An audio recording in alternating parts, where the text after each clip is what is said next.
Hello students. बहुत important question है। देखिए क्वेश्चन क्या है। जो प्रीति है वो मेट्रो स्टेशन पर पहुंचती है और पाती है कि जो एस्केलेटर है वो वर्किंग में नहीं है। ठीक है।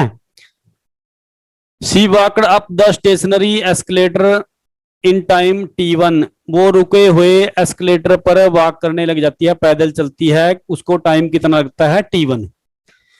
फिर दूसरे दिन on the other day if she remain stationary on the moving escalator. अब देखो पहले तो एक्सीलेटर क्या था? खराब था, वो मूविंग में नहीं था, चल नहीं रहा था। ठीक है। अब वो मूविंग में है तो उसको चलने की जरूरत नहीं पड़ी, तो वो रिमेन स्टेशनरी रही। ठीक है। तो अकेला एस्केलेटर यहां पर मूव करता है और कितने टाइम में उसको पंजा देता है? T2 टाइम में। ठीक है। तो बच्चों एस्केलेटर आपने देखा होगा मेट्रो स्टेशन पर, तो उसमें ना इस प्रकार के स्टेप बने होते हैं। ठीक है। और ये स्टेप मूव करते हैं। अब देखो जब टाइम टी कितना था? 0 था। टाइम 0 था और जो प्रीति है वो वॉक करने लग जाती है। उसको पता है कि ये खराब है। ठीक है। वर्किंग में नहीं है। तो उसको उस पे ना जो एस्केलेटर है, हम पैदल भी चल सकते हैं और अगर ना भी चले तब भी स्टेप मूव करते हैं। तो अब मूव तो कर नहीं रहे, तो तब अगर वो वॉक करके जाती है तो उसको टाइम कितना लगा बच्चों? टी कितना हो गया? T1 टाइम में पहुंचती है।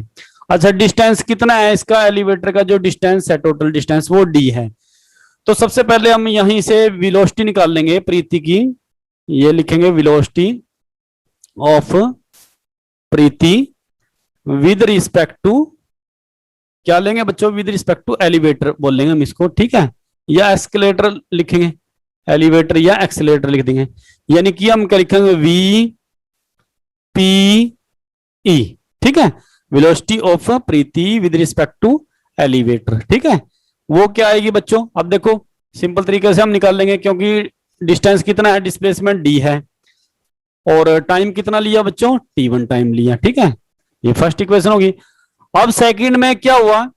अब उसको चलने की जरूरत नहीं पड़ी, वो तो स्टेशनरी रही। ठीक है। जबकि जो एस्केलेटर है वो मूव कर रहे हैं। ठीक है। तो यहां पर फिर हम अब तब उसको कितना टाइम लगा बच्चों? तब उसको टाइम लगा T2।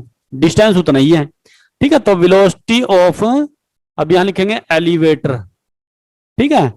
With respect to, with respect to क्या लिखेंगे अब? ग्राउंड। ठीक है।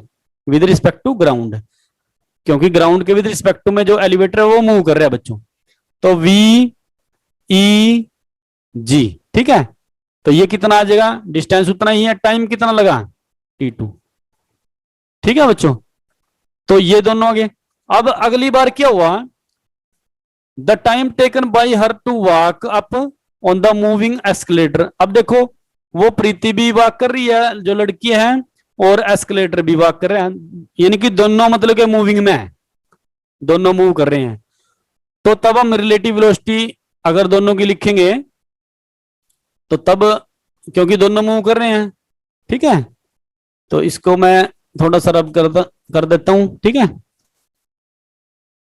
तो यहां लिख लेते हैं। देखिए अब दोनों मूव कर रहे हैं बच्चों, तो दोनों मूव कर रहे हैं तो हम क्या लिखेंगे? वेलोसिटी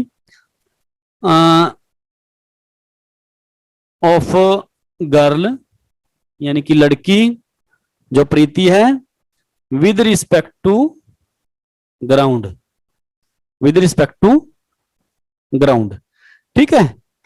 पर ग्राउंड के साथ तो नहीं है, क्योंकि यहां तो बच्चे दोनों मूव कर रहे हैं, तो हम क्या लिखेंगे? ग्राउंड की जगह एलिवेटर लिखेंगे। ग्राउंड की जगह क्या लिखेंगे? एलिवेटर। तो यानी कि वी गर्ल क्या है बच्चों? प्रीति है। ठीक है। तो प्रीति का हमने क्या मान रखा था? P, और विद रिस्पेक्ट टू E। ठीक है। VPE किसके बराबर आएगा? Velocity of P with respect to ground minus velocity of E with respect to ground.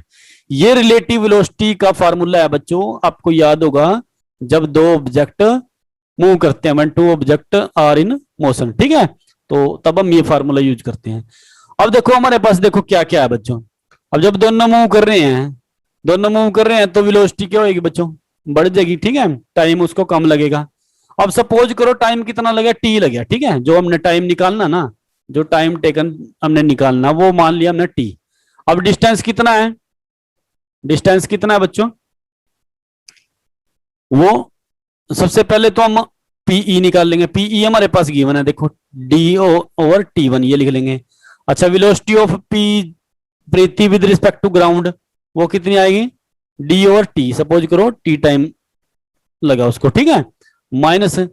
अब वेलोसिटी ऑफ ईजी ये कितना है बच्चों, velocity of elevator with respect to ground, यहां लिखेंगे d divided by t two, ठीक है। अब इसको देखो सिंपल तरीके से यूज करेंगे हम, तो यहां से डी तो कैंसिल हो जाएगा बच्चों, तो कितना आ गया, यहां से पहले हम ये डी कैंसिल कर देंगे, ठीक है, तो 1/t रह जाएगा, या लिख लो इसको D by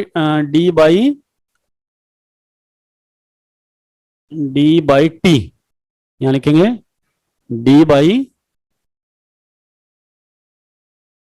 t is equal to कितना आ जाएगा, d by t one plus d by t two. अब डी को कैंसिल कर दो तो कितना आ गया, 1/t, और यहां से इनका एलसीएम आ जाएगा T1 T2, ये आ गया T2 प्लस T1, तो T कितना आ गया बच्चों हमारा, देखो यहां लिख लेते हैं, तो T कितना आया, T1 T2 divided by T2 plus T1, तो ये रिजल्ट आ जाएगा हमारा, ठीक है, इस टाइम के साथ मतलब कि वो वहां पहुंचेगी, ठीक है। तो ये बड़ा सिंपल सा क्वेश्चन था, इसमें रिलेटिव वेलोसिटी का कंसेप्ट था। तो बच्चों चैनल को सब्सक्राइब जरूर करें, शेयर करें, लाइक करें। Thank you.